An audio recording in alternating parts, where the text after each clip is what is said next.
Hey everyone, it's Ben Hardy here, and in today's we'll be reviewing the Ford Expedition Activ. Before we get in this video, I want to give a huge shout out and thank you to the Lurch Miller Ford here in Draper for giving me some time with this Expedition. I'll include a link to their website in the description down below. If you have any questions, just ask for Scott. Also include a link to my car buying guide. Let's get into it.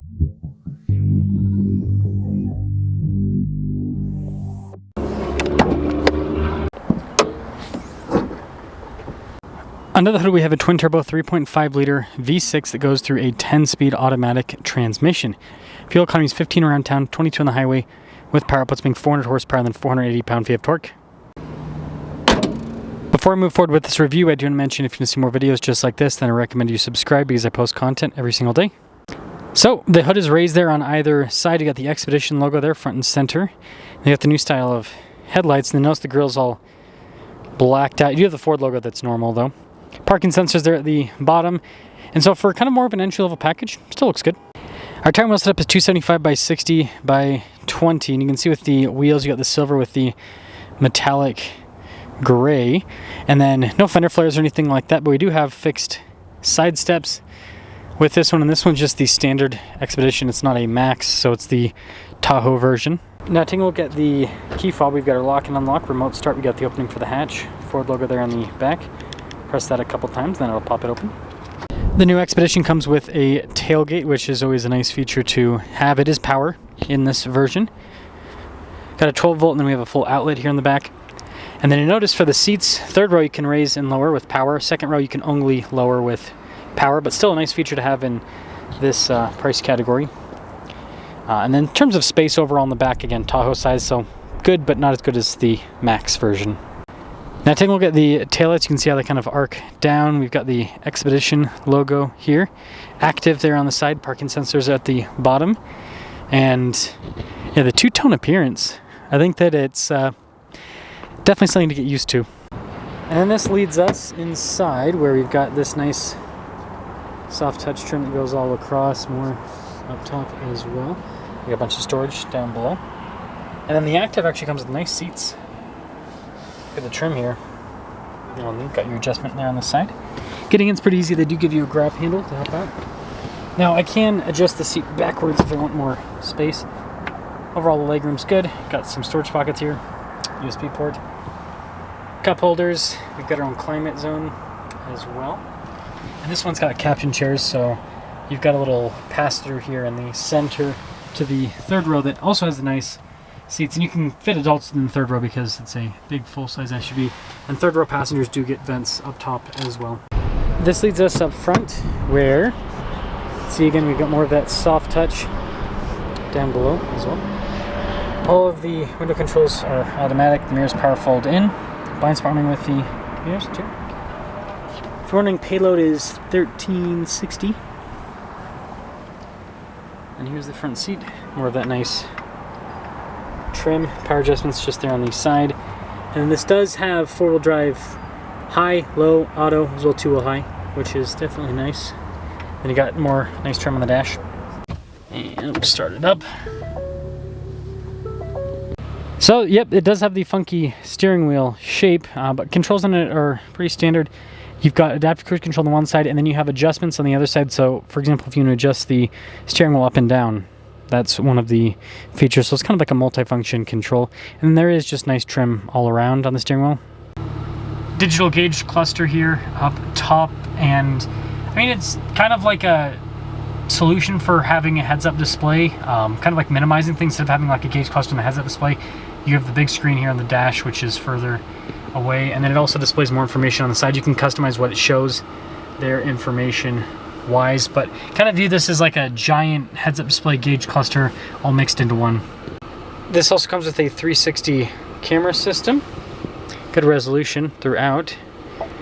And then as for the infotainment system, it's quick to respond. It's got memory seats too. That's actually nice. This has a lot of features, surprisingly. Dual zone climate, heated seats, heated steering wheel, no cooled seats with this package. I've got the dial shifter down below. You've got your plus and minus to manually shift the gears, your little volume control there. And then you've got stuff, you're not going to be able to see on camera very well because of the glare, but auto stop start, parking assist for the camera system, stability control, and then hill descent control too. We have our wireless phone charging pad, Pro trailer. You can see the nice trim there, some cup holders, and then this center console moves. Got storage underneath. We'll see how long this lasts, right? It's definitely a fancy feature. Tons of storage inside. Nice trim here on the top. Just a regular rearview mirror, and then this actually has a panoramic sunroof. Now here's a quick look at the window sticker for the Activ. This one's a 202A equipment group. 71,210 is the total MSRP on this. And let's see how it performs.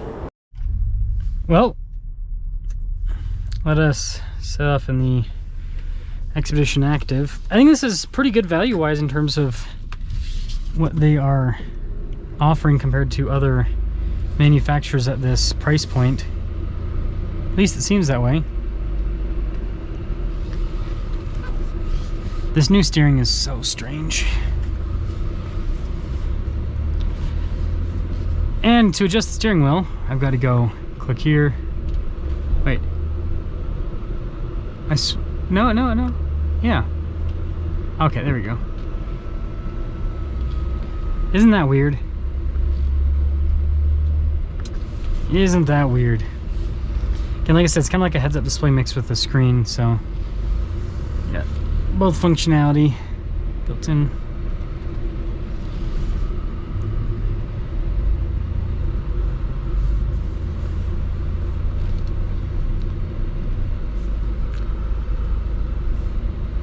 I will say I do like the ride comfort with this, and the cabin insulation. I mean, this is a nice thing about full-size SUVs, is the insulation that they provide. And the engine's smooth too at the low end. One downside about V6s is the top end can be a little bit abrasive, but it's not bad.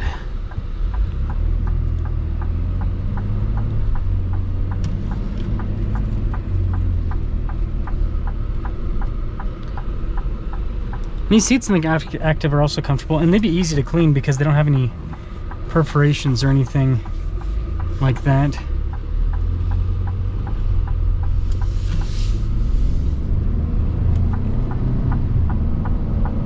Yeah, this thing's got some good power.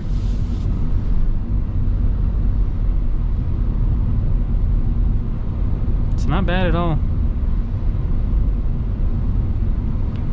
And this is a body-on-frame SUV with independent suspension. I think this is, like, obviously not the best handling, but it's pretty much as comfortable as you can get. And here's why. When you go over bumps with unibody, because it's all connected, you've got the force transfer through the chassis, so you feel it. Body on frame, it goes into the frame and then into the body. So there's a disconnect. And that disconnect makes it so that going over the bumps, you don't feel it as much. Independent suspension isolates, right? If you have a solid axle, you go over a bump, it transfers across the axle. Independent suspension, it only hits that side. You can see right here, 1, 2, right? So one downside about this system is lack of articulation. It's going to have a lot less articulation than a solid axle, so when you go over stuff, you do kind of bump side to side a little bit more. You just take it a little bit slower. But again, the benefit is the isolation. There's a lot of isolation with this, so it just makes on-road driving more comfortable.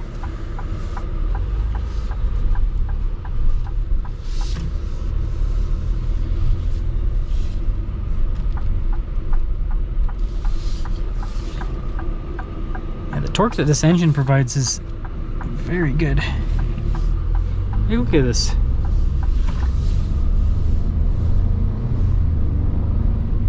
It's nice.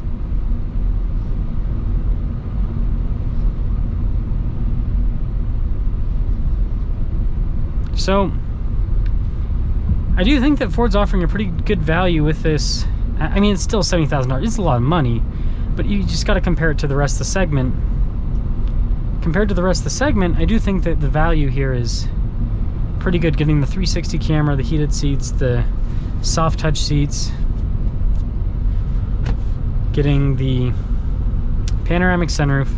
It's got a lot going for it feature-wise. So I think the least you can do is, if you're looking at the GMC or Chevy or the Jeep Wagoneer, at least go and check one of these out. It's at least worth a look.